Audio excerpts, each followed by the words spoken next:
Welcome everybody to maybe the last and best webinar ever between December 2nd to 4th on this year. Yay! Okay. All right. Basically today what we want to do is have amazing people apart from myself, or mainly not myself, talk about what does account-based mean to them, account-based marketing, account-based everything, or whatever ladder you want to plug in there. But we're not going to start off with jumping into account-based marketing, everything tactics. We're actually going to start off by letting each one of these wonderful panelists introduce themselves for exactly 32 seconds. And then also tell us something that we never heard them say, which is what is like the most annoying and like really upsetting thing that people think about your role, marketing or account-based that you can share with us.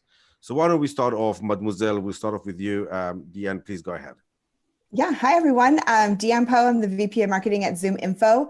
And probably the most annoying thing that I think about when I think about marketing is just marketers that are really gut-driven and that are really sold or get super excited about the cool, shiny, beautiful ideas, but don't actually have the data to back up what happens once we launch those great campaigns.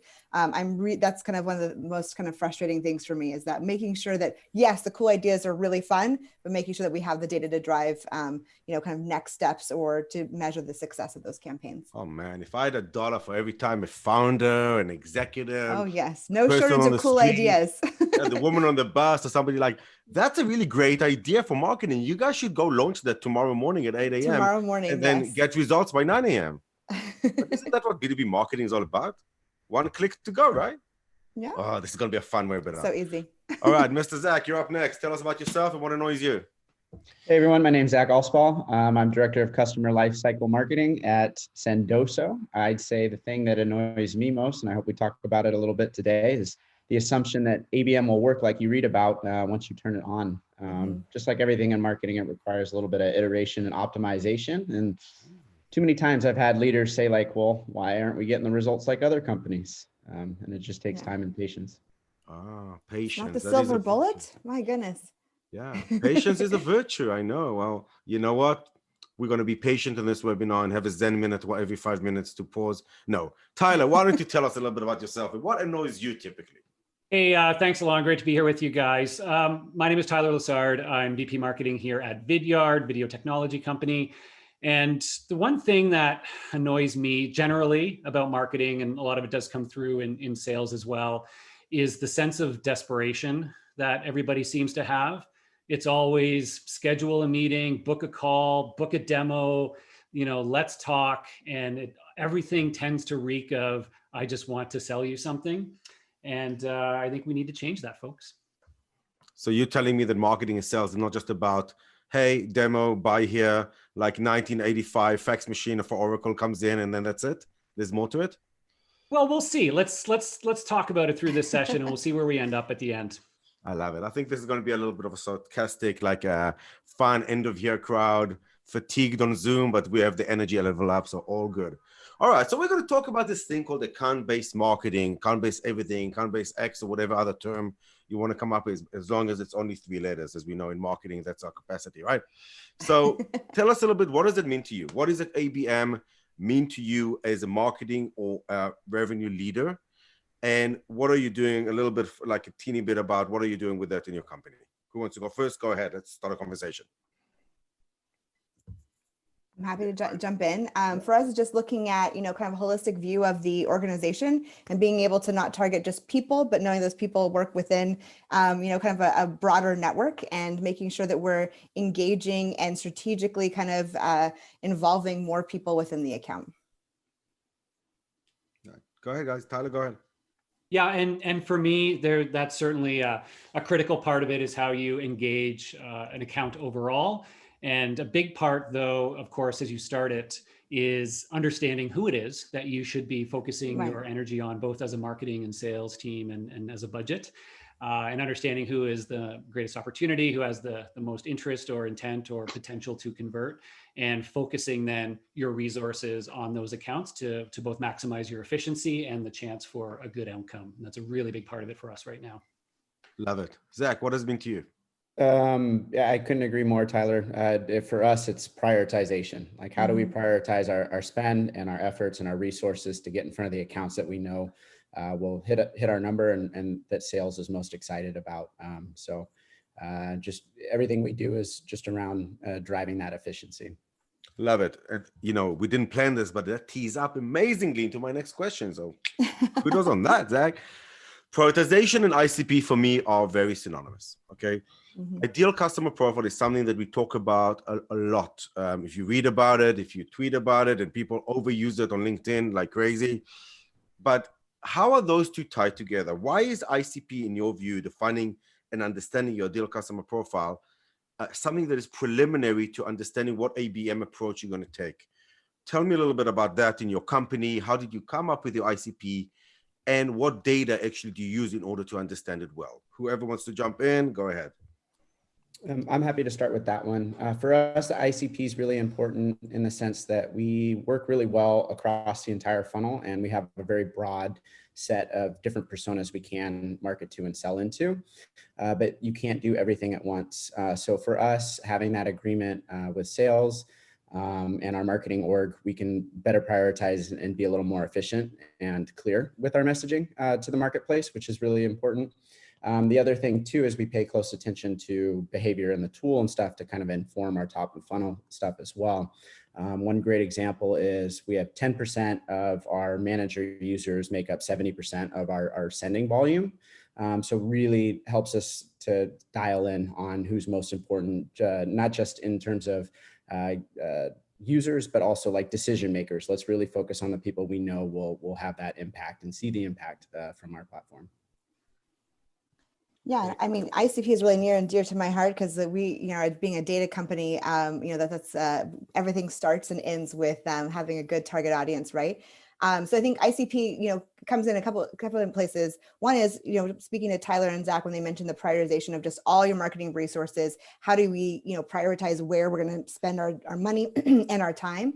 And so your ICP is going to be the cream of the crop, the people that you want to really make sure that you're spending, a decent amount of time engaging and getting in front of at an organization level. But in addition to that, it's not just the who at the, or it's not just the who being the organization, but also the right buyer personas that are there, the right people that you want to be engaging with, and the when. And I think that's one of the things that, isn't, especially now in our new normal that we're working with, right, is the knowing not only who you want to sell to, who you want to prospect to, but knowing who is ready to buy, who wants to buy, who has an immediate need for your product and solution, is even more critical now than ever, so that you're able to reach out at the right time. Yeah, that's great. So double down on what both Zach and DeAnn said.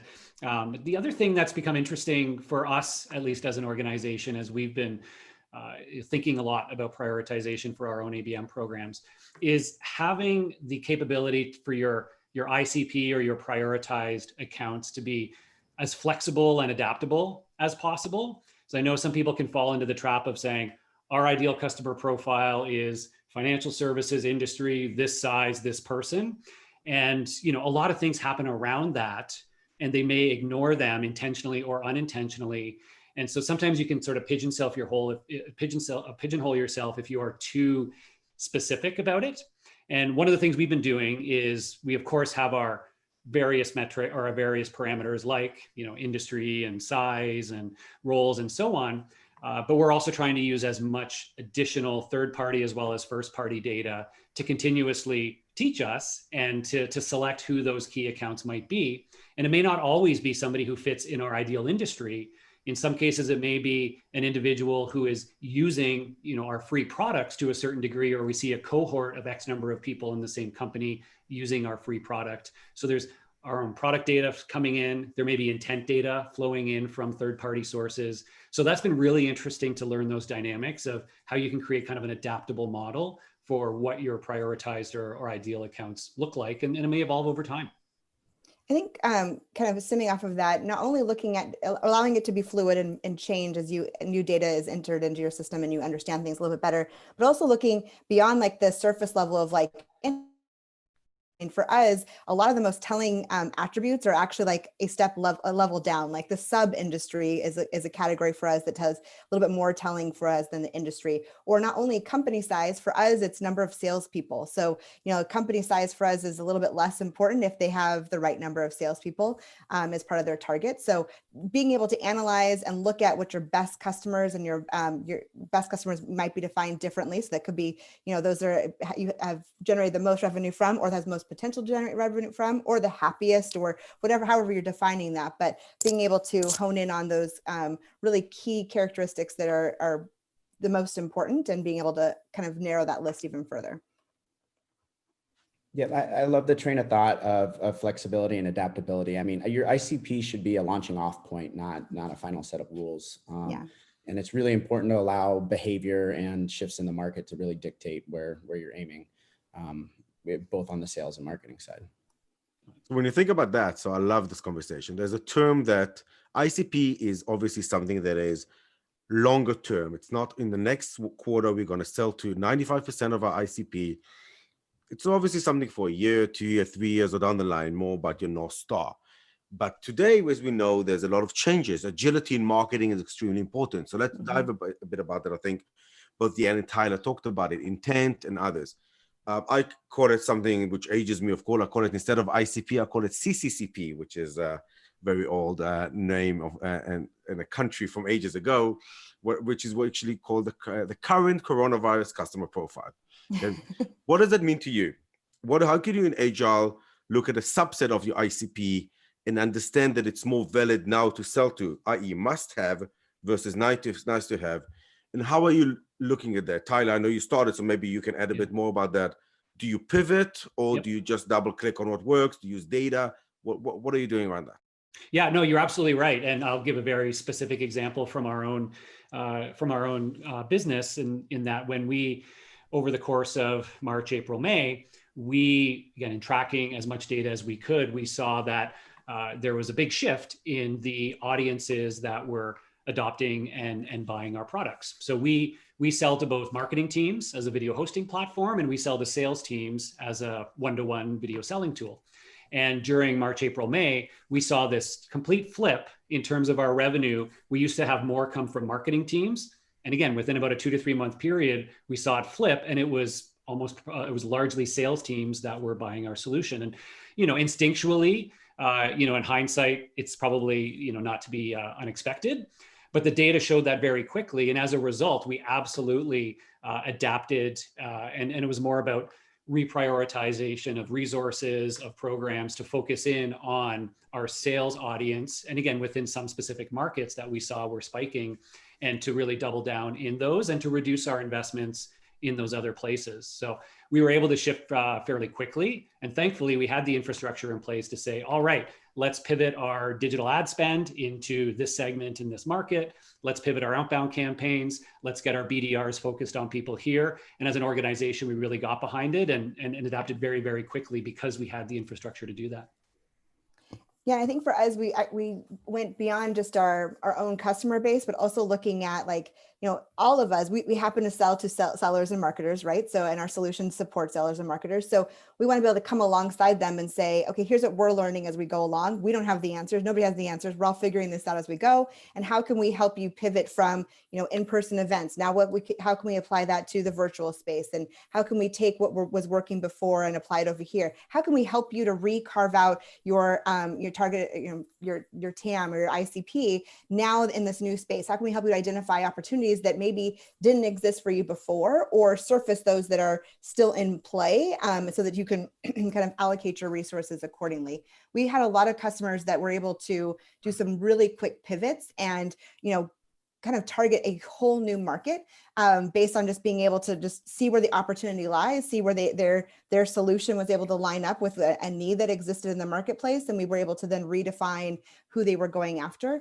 I think that's just what all of us are trying to do. It's similar to what Tyler was mentioning, is just like, let's shift a little bit, hone in on who's still buying, who's still interested, the area, the industries that are thriving, and be able to kind of keep things afloat.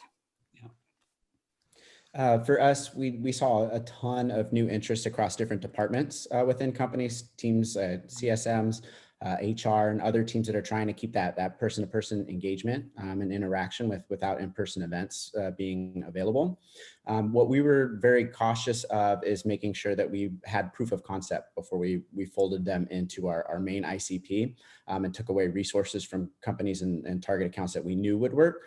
So we had little growth teams that kind of experiment, gave them time periods. And as we saw success, then we gradually scaled them and folded them in. And other ones where it was more of a flash in the pan, we were able to avoid kind of any hiccups or misdirection that way. Another thing that was really important was messaging. We saw just different people getting involved in our deal sets later on. So a lot more involvement from the C-suite, and finance typically will sell directly into field teams, marketing and sales, and they have the ability to make that decision and sign the contract.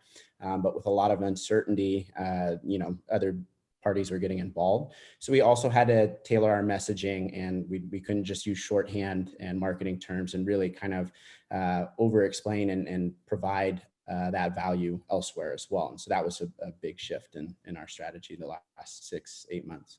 We saw the same thing, and there was a huge shift in just making sure that we were bringing in the finance department earlier in, and making sure that we had specific messaging around the value and the return that they were going to see from their investment really early on in that sales process. Well, you know what, guys? We are going to actually choose our first question from the audience now. How do you feel about that? Very exciting. It's not just about us, right? It's about the audience. No. We're very, very, very, very focused on them. So Thor, King Thor or Prince Thor, thank you for being our first person to ask. I mean, with that kind of name, you got to have questions that are really, really strong, right? That's a dad joke, I know. Okay, so the first question was around, well, small companies don't always have a lot of marketing people and support, and 17 people on demand and 12 people on comms and 15 people on just, sitting there and looking at marketing data. How are they going to do ABM for high value tickets? Well, I'll start off and I'll address it and say that's why I hate the term ABM, because you don't need marketing to do this. You can have a BDR, you can have just somebody helping you a little bit from the side and call it account-based everything, and just mapping your top accounts and giving them either a direct mail gift or customers video by your BDR, or just making sure that you have the 2, 3, 4 personas of interest and give them like a personalized message or invite them to speak at a webinar like this. You don't need a marketing troop to be there for you. What do you guys think? Am I right or completely off? I would just add that the whole conversation around ICP is comes into play here, right? Where it's like, you don't have to be trying to boil the ocean and going after, your entire addressable market. You're going to be really honing in on what those ideal accounts look like. And that can be for you, depending on your team. It could be 5 accounts in a month. It could be 500 accounts in a month, depending on the resources you have available to you and the types of programs that you're running. It doesn't have to be high ticket. It has to be really strategic and smart, right? So it could be things that are, that are more email or display advertising that are more low cost, but being able to combine all of those and just target your efforts and prioritize those accounts is really what it's all about. So it's actually really a great approach for those smaller marketing teams.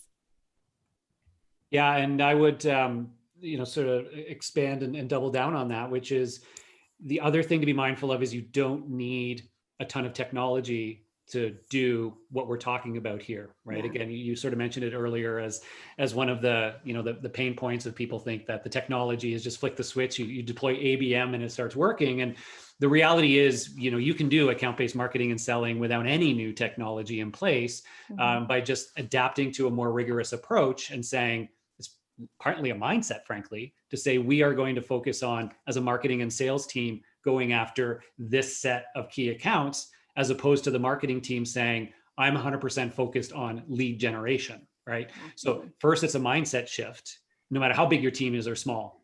And then the second thing is making sure you have those aligned metrics behind that statement. So if you agree that you're better off focusing on a set of accounts than just generating as many leads as you can, well, then your metrics need to align.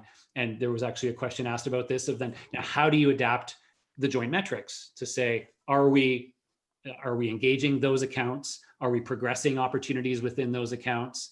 How are we seeing pipeline against those accounts and so on?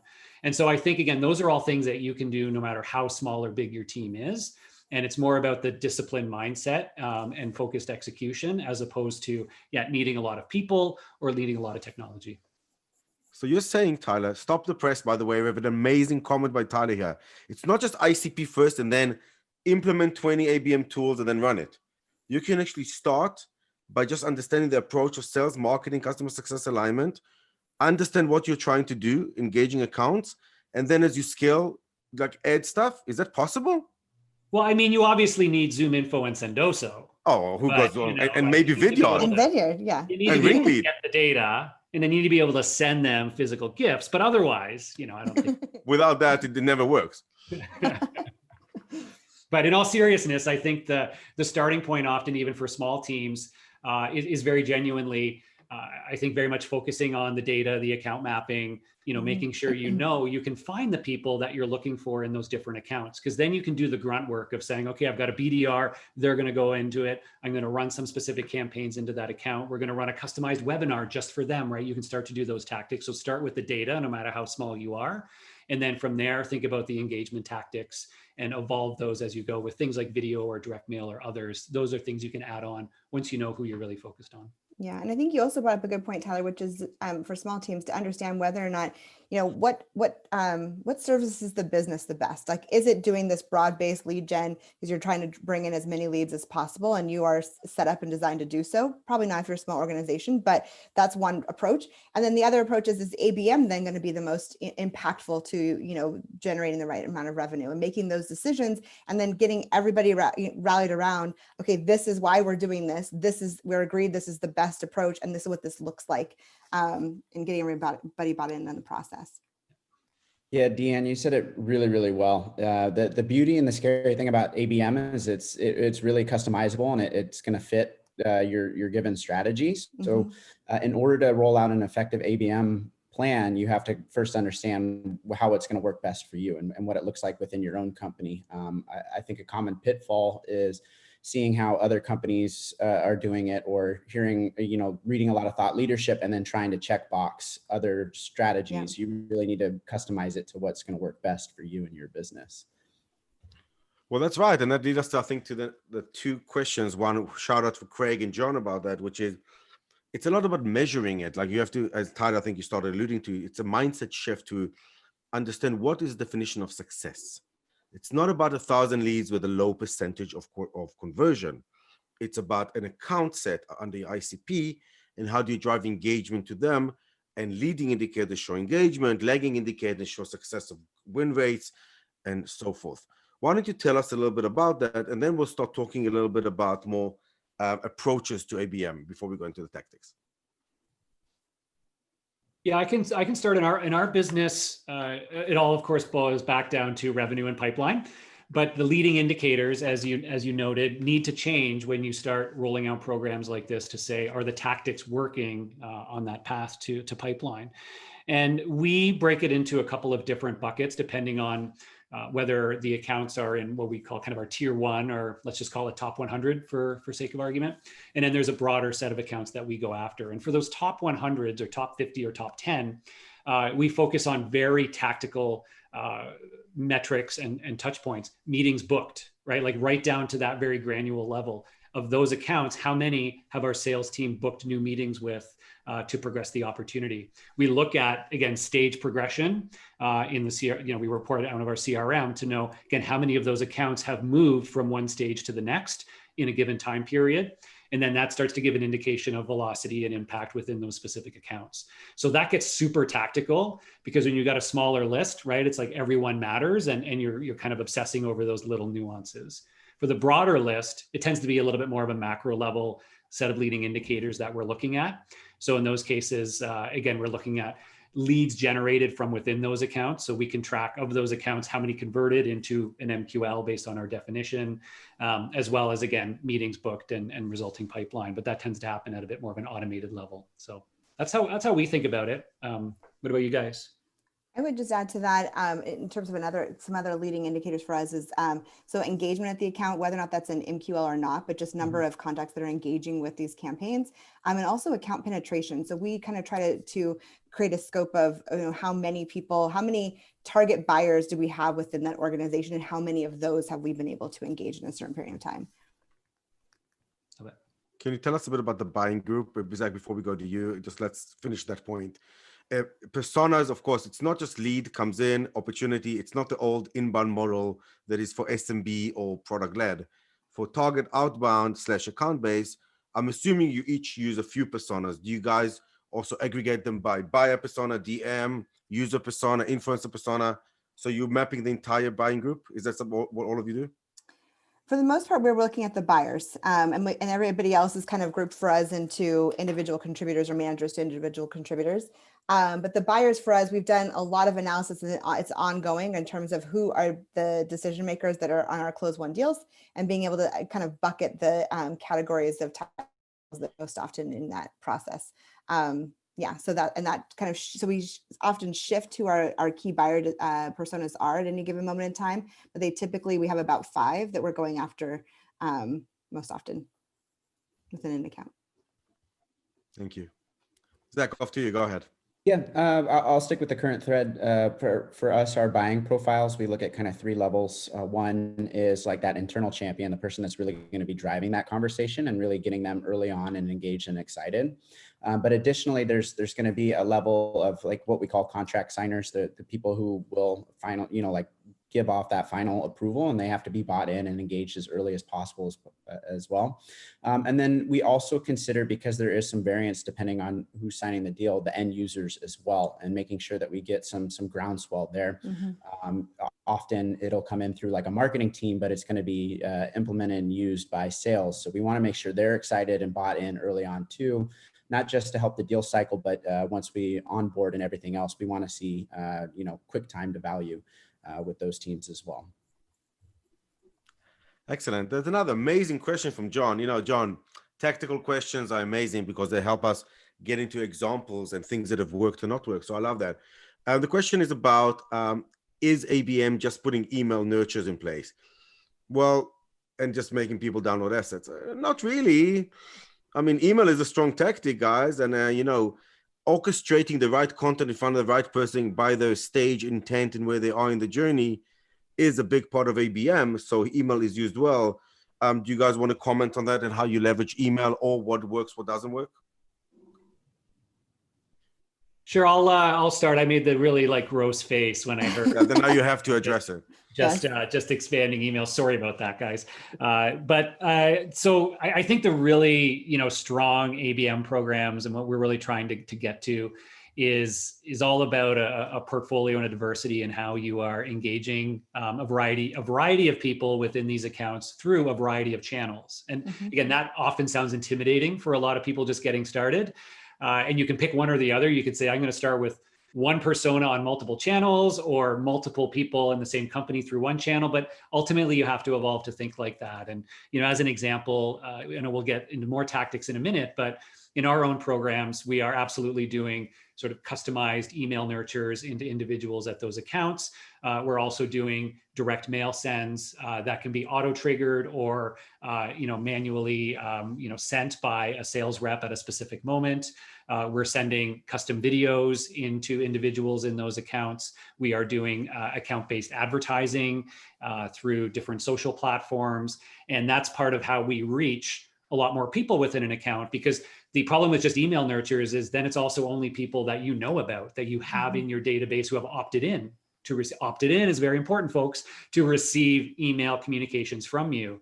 And that may only be a couple of people in an account, but you can use systems to do digital ads to more and more people across that organization to raise your overall awareness and possibly find other potential interested parties or champions. So those are a few of the things that we're doing, and I find to be fairly common in a lot of today's ABM programs. And absolutely that multi-channel approach becomes really, really important as you scale. I would agree with Tyler, and we're doing many of the things that you listed as well. But I think the multi-channel, multi-tiered approach is going to be the most impactful.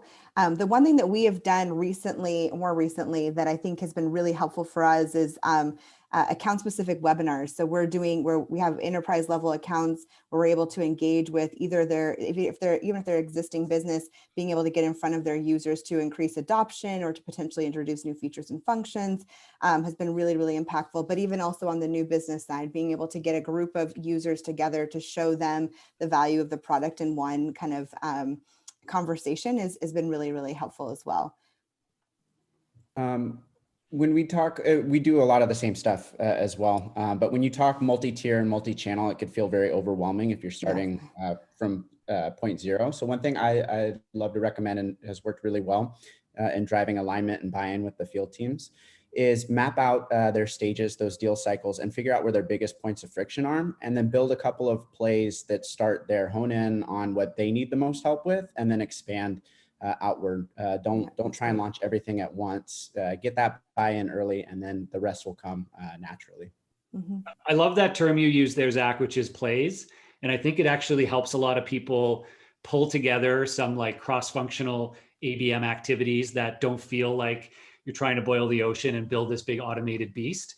And so I think that's actually a really nice takeaway for people to think in that motion of a play or a playbook. And you say, you know, a playbook for an account of this type is we're going to do this thing, we're going to do this thing, we're going to do this, and we're going to do this, and we're going to have our CEO do this, right? And you just come up with that.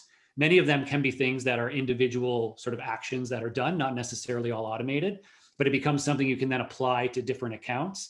And I think it's a really helpful way to get going with it. And then you find out what seems to work, and then you build the system and you automate around it. But I love that word plays. It's super helpful when we got into that mindset, I remember. And I also love, Zach, how you presented the idea of just, you know, narrowing in on where are you seeing the most friction. And that's obviously going to be the area that you're going to have the biggest impact. And, you know, I know one of the things that one area that we've explored is like, for those that are no showing for demos, what can we do to impact those that are part of our target, our ICP that have scheduled a demo, but we're not able to see that through to completion. And what can we be doing, whether or not that is sending some sort of e-gift or sending, you know, doing some sort of display advertising to them to remind them, or text messaging, but other kind of things that we can be doing to make sure that we're impacting that number or the complete rate. But not necessarily thinking through, you know, from A to Z and where can we do all of the things, but where can we be the most impactful? Yeah, it's definitely a common pitfall to try and do things chronologically. Like the first thing we assume we should be doing is starting at the top of funnel. And that's the hardest area to get engagement with our target accounts and the decision makers. Instead, we should, you know, like we talked about at the very beginning, prioritize. Follow the money, figure out where you're going to have the most impact on those deals and support there, and then work backwards. Yeah, I think that's actually the critical word there for those in the audience that are kind of overwhelmed with this concept of ABM is that ABM should be synonymous with prioritization, like plain and simple. And that's all that it's doing for you. It's prioritizing who you're reaching out to, where in the funnel that you're able to impact, and when you're reaching out to them. Exactly right. I mean, you're saying they don't have to go through your nurture flow and engage with 8 to 9 minimum touches of your emails before you consider the middle of the funnel or BDR ready. That's crazy. Who would have thought that an account can do this? Well, why don't we talk a little bit about this terminology of orchestration between the multi-channel that I think Tyler and everybody alluded to in this amazing world of outbound hunters and BDRs. The worlds are colliding, as George said, right? The sales and marketing are coming together, Seinfeld 101. How does this work? Tell us a little bit about your approach. You probably have enterprise one-to-one approach where owned by sales and then marketing supports and ACOV and works together. There's probably one to few where hundreds of them, marketing owns and then BDR own. Why don't you guys tell us a little bit about your approaches and how the orchestration between sales and marketing works? Go ahead. I can dive in. So we do exactly what you just shared is that we have a tiered approach depending on the account size, for lack of a better word, where our strategic accounts are owned by sales, definitely have a one-to-one approach there. We're supporting them with different outreach campaigns and things like that. Then our enterprise level accounts, which our strategic accounts are kind of a segment of that, are going to have a little bit more of the one to few. So we're going to be a little bit less personalized, but we're going to still be giving them a customized experience. And then the same, and then for our kind of our larger audience, we're going to do kind of more of a one to many. But I think that what the biggest piece really is aligning with the BDRs or the sales team around not only the target accounts, but the how we can be the most impactful together. Because I think that's where, you know, oftentimes it's like, okay, great, we got the accounts, now run, and everyone's running like in different directions and it's not coordinated and there's no thought behind like, why are we doing this at the same time as this? Or should the next and things like that. So, a little bit different than what we were just talking about, where we're simplifying, I think, but you still want to be thinking about, okay, if I'm going to be running some display ad campaigns or doing direct mail or doing customized videos or doing these account specific webinars, when does that make sense in the process? And when do we do this handoff from, and marketing has warmed them up and now we're handing them off over to sales to kind of drive them through the finish line? Or are we also driving them over the finish line together in tandem, right? Where they're engaging with specific contacts within that account and we're warming up and educating others and reinforcing the value along the way. Yeah, your strategy should absolutely start with a conversation with sales leadership, but also the individual reps. It varies between rep to rep and company to company and team to team on how much participation they want and expect from marketing, how much they want to control the conversations within their deals. So you need to really strike that balance and make it really clear who's going to own what part of that deal cycle. What's really helpful is marketing on the teams I've been on, we tend to own what we call like the air cover. So we'll take care of all the channels that sales can't directly impact, things like ads, display, and just making sure that we have the brand coverage that they need when they start those conversations, and allow them to kind of drive the internal conversations. And then we late stage with what we'll have is like a menu of plays that they can enact. And we have very clear thresholds on when and how to use each of those levers. So we'll say, if you're at say a stage 3, and this is the buyer persona you're trying to get in front of, here are 3 different things we can partner with you on to drive that conversation with. Like, this is a thing of the past, but whether it's a field event, we can have, 1 to few webinars, or kind of like a round table. We'll bring in advocates and help kind of drive that conversation alongside them, or it could be a direct mail play or something like that. And then that way it really simplifies the conversation and how we're trying to approach each of these deals. Because if you leave it too open-ended, and I love my sales teams, but they will ask for the world and you can't keep up doing everything for every single account. Sure. Tyler?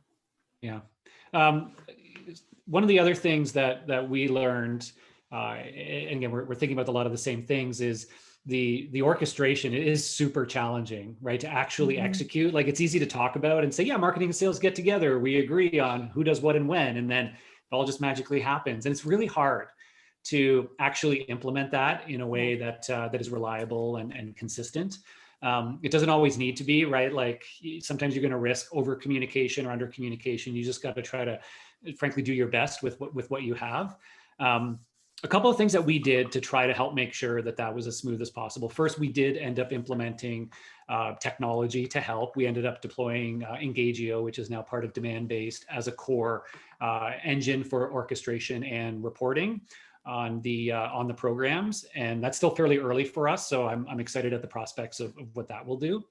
The other thing, which you alluded to a little bit as well, Zach, is when working with the sales team is thinking about how you can actually empower them to take on more and more activities that may have traditionally been marketing oriented. And that can also help, because then, because the less that you can, this may sound weird, but the less you automate, sometimes the more successful an ABM program can be. And so, you can automate, for example, with Sendoso in a marketing program, we could say at this point, this person's going to receive this direct mailer, right? But what I prefer to do is say, hey, sales rep, right? Kind of where things are at with a given account better than my automated system does. You're in there day in and day out. Your life matters on getting that deal closed. So we'll give you the power to send down a gift when you feel is the right time to the right person, but make it really simple for you, right? So they can go to the page, put the person's name in, send them and say, I've got an awesome gift waiting for you. They record a video of an unboxing of it. And right, so they're empowered to record videos, to send physical gifts, to initiate a nurture campaign to somebody. And those things can actually become really effective when you give sales a little bit more power to generate what would have traditionally been thought of as a marketing campaign. And it's a little bit scary, right? Because then you're like, well, wait a minute, where's this budget coming from? But that's where you got to be smart about it and say, all right, you have, $1,000 worth of budget for sending gifts to people, choose wisely, right? And that's a good starting point for doing some of those kinds of things as well. Definitely. So tell me, what are your one-to-one approaches? So we talked a lot about orchestration. obviously data orchestration, understanding the data and reporting on it can show you the engagement in the leading indicators. But let's dive, let's take, let's go deep, ground level. Let's understand one-to-one. Let's say I have 20 accounts per rep or 100 accounts that are my one-to-one strategic Glenn Gary list. Okay. What are the things that you think are going to work, have worked, and actually what are things that you tried that actually never worked in these times for one-to-one? Well, for us with the one-to-one, it really comes down to understanding each individual account. And it's not necessarily some of it's the tactics, but it's more, what's the conversation? What's the opportunity that exists there? What is the offer that we're putting on the table? How are we going to engage with them? What are the pain points that they're experiencing? And so for us, it's really being able to sit down with the account owners of those accounts and map out the opportunity plan that exists at those accounts, or at the account plan for each of those accounts, and kind of coming up with, okay, how do we then, how do we come at this? And it might be, we've got a lot of, things at our disposal. We've talked about a lot of different, channels and tactics and things like that. Which of these are going to be the most impactful in getting us to address these specific pain points or the needs of these accounts themselves?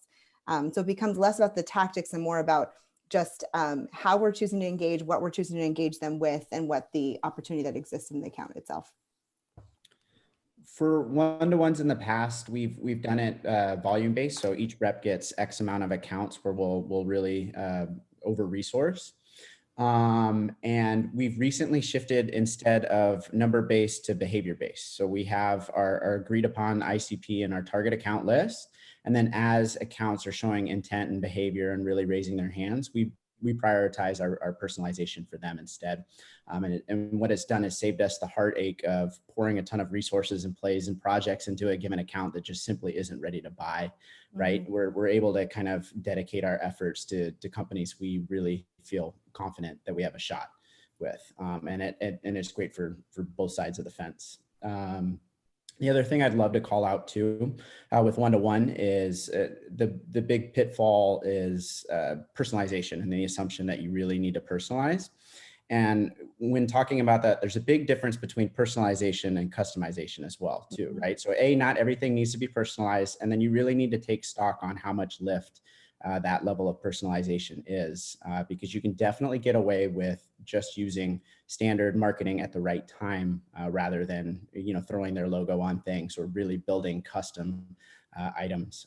And one way around that I love to use is modularized content or webinars and stuff where 80% of it is pre-existing things you've used in the past and had success with. And that extra 20% is something you can partner with the sales team to add a layer of specificity. So you're not creating net new every time. You kind of just have something you can build off of, and it'll save you a lot of time and energy. Yeah, I love that point, Zach. And we think about that a lot of, there's one-to-one personalization, and then there is having a set of assets and resources that will have the most resonance with that type of organization, right? Yeah. And sometimes industry specific customization or content actually performs better than individualized content or outreach. And so, there's things that we've done to say, let's do an audit and make sure that we have a set of really strong resources that we know will resonate with the majority, let's say, 80% of our top 100 accounts. We can kind of bucket into certain segments. It could be an industry, it could be a size, it could be a pain point. And we do a bit of a stock on it and say, what are the best resources that would help to educate them within that segment? We say, okay, great. We've got decent coverage here. We've got a couple of videos that explain this pain point. We've got a couple of research reports that are specific for that industry. And then we make sure that our sales team, as well as marketing, are aligned behind, back to DeAnn's point of consistent, messaging and offers to those individual accounts to make sure that you're focusing on the right things. So, it's not entirely a one-to-one that ends up helping you scale to one-to-many. But I think being smart about those things of what is that targeted offer? Can you empower your sales team to get that in front of them in different ways? And again, that can be everything from direct emails to recording and sending them custom videos to, social outreach and such, but making sure you're really honed in on, what is that offer that you think is going to be most likely to resonate with them. Mm-hmm. And one-to-one doesn't always make sense, right? I think that like for us, I mean, we have a set of 80 accounts that we target for the year. And when we're doing those one-to-one, and sometimes, you know, we're going to be super aggressive because to Zach's point, the timing is right. There's a need that exists there that right today. Sometimes it's going to be a little bit more broader where we're just trying to create some brand awareness and recognition, but we're going to address a specific need that we know exists within that account. So I think that, you know, you can dial it up or down in terms of when you have a broader account list that's larger than the 80 that we do for the year. We have kind of another tier. Tier 2 is when we're going to be looking to personalize at scale and looking to see how can we bucket and categorize these accounts into categories, whether or not that's industry or geo region or the people themselves within the roles, that the functions that they play, and how can we then group them into some, you know, sharing resources and making it feel like a personalized experience, but doing that at scale. So that's great. We talked a lot about one-to-one and a little bit about one-to-few. Tell me what, you know, we always struggle with this term, personalization at scale. I love it. It's a very marketing term, right? So for one-to-few, otherwise known as air cover, what is your approach and when do the BDRs come in? Do you do account-based scoring for your buying group? Do you leverage first and third party intent data or consumption data of content? How do you actually make sure, and then who owns this orchestration piece? Do you have a RevOps team in the middle that everybody likes but nobody owns? How do you orchestrate this work and rules of engagement between sales and marketing? Whoever wants to start. I can start. We use Engagio and 6 Sense for kind of that intent and account mapping in terms of who's paying attention to that high view. So you really lean on your individual reps to understand the account by account plans, but you definitely need someone to take that objective, you know, top down look at how everything's mapping and working. And what we do is we usually have a representative from each group, ops, marketing, and sales, and we look for points of friction where like there's cohorts of accounts kind of getting stuck somewhere in the funnel, or there's you know, bubbled up intent. And with those groups, that's where we start building out the one to the few plays where we can say, all right, there's a commonality between these 15 accounts. They're not quite primed for one-to-one personalization. We don't have the energy and resources for that, but we can definitely do some sort of interactive virtual event where whether it's a wine tasting or something that'll help kind of progress them further down the funnel and help that stage progress without expending a ton of resources. And one to few is my favorite part of ABM because you can accomplish a lot with you know, not as much. Yeah, we have a combination. We do have a RevOps team that is not only managing our collective set of systems across marketing, sales, and finance. They get involved with as well, but also ensuring that we are optimizing and they take a strategic role in the business. So they are very closely involved in the tech stack for this. And then on the marketing team, we have you know, that champion from our marketing ops and automation side of the house who works collaboratively with them for ensuring that all of our needs and orchestration are set up. So but again, it is a tough thing because to be able to implement a lot of these systems, it does require effort. Absolutely. It's not like a single marketer who's doing other things can just turn these on and import data and have them automatically start working. So you do need to spend some time focusing on it, or you can leverage a partner. Lots of great agencies out there that have really skilled up in deploying ABM technology and configuring and optimizing it. So some things we're thinking about. Yeah, and we also have a RevOps team that manages most of the orchestration of these kind of efforts. Most of what we're doing when it's one to few is going to be behavior based. So we're looking at, you know, different trigger points along the sales cycle that's going to move them actually marketing and sales hands based on where they're at. So whether or not we need to be, you know, if it's at the top of the funnel, it's going to be really heavily marketing focused, but at some point when they're engaged enough or they visited our website enough that we're going to then make sure that there's some BDR muscle behind engaging with them further. There's the completed, there's going to be some marketing effort that's helping there to make sure that process happens quickly. And the same happens, you know, at the end of the funnel as well, where we're going to be helping to re-educate and reiterate the value of the solution as they're moving from pipeline to close one revenue. I have a like really important question from the audience, very urgent one. Tyler, how many people are right now in your filming studio, and how many cameras are on you in this Anchor, CNN, BBC related one? People want to know, how do you get this audio quality? Or is this just naturally how you look? I am here at the TMN studio, which is Tyler's Media Network, here in my home office. You know what? I will drop a link in the chat. I actually did a LinkedIn post yesterday because I'm sick of people asking me, what's your camera? How's that set up? I will share a link in the chat of my camera setup here. It is a nice mirrorless camera with a 35mm lens hooked in. And the last thing I'll say about this, because it actually does tie back to ABM. Let me do that. Let me tie it back to ABM. Yes. Is that for me, and then for our sales reps, we're on camera all the time now, right? Our sales reps, not just Zoom calls, but they are recording and sending custom videos to prospects all the time. And that is one of our key tactics for ABM ABS, is they're sending very customized custom videos to individuals at key accounts. And like the time, it just makes sense to say, look, we're all in on video, right? All of us need to be, and let's just start to up our game there as much as we can. So we're encouraging people to say, yeah, get up to that nice webcam, get your lighting, get a comfort, get a zone you can be in to really crush out videos. And it actually steps up your game. I know for myself, I'm excited to record a video now because I'm like, darn, this looks good.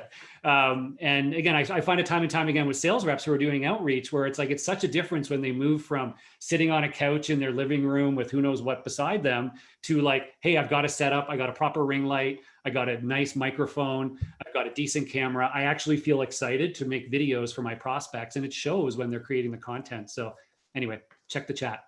Oh, I love it. I mean, I did the same. Don't you see the background behind me? I went to my kids' room, threw everything around, and made sure this looks really authentic. That's my brand. Okay, so that gets us to this, like, okay, we know what Tyler is doing. Like, his number one tip is get your home office to look like a news anchor level quality. Okay. What is like we're coming up to the end of the webinar. What is like the one or two like main tips or pitfalls to avoid, either the positive or the negative, however you want to take it, guys, to tell people, whether they're starting off with ABM or whether they're over super guru sophisticated ABMers, what are the things you would do? Go ahead. I mean, I think we've mentioned this several times throughout this, but I think it's just, again, trying to boil the ocean, trying to do too much all at once. Number one, you won't be able to. And number two, like being able to track the impact of all of those pieces and understanding, what their role is in the process will be a little bit more muddy. So definitely being able to, I love Zach's approach of finding where there's friction in the sales cycle and being able to see if you can come in alongside the sales team and provide some level of support and air cover. I think that would be the biggest lesson, if anyone could take away from this, is just using ABM as a prioritization exercise. Yep. I mean, that's, oh, sorry, Tyler, go ahead.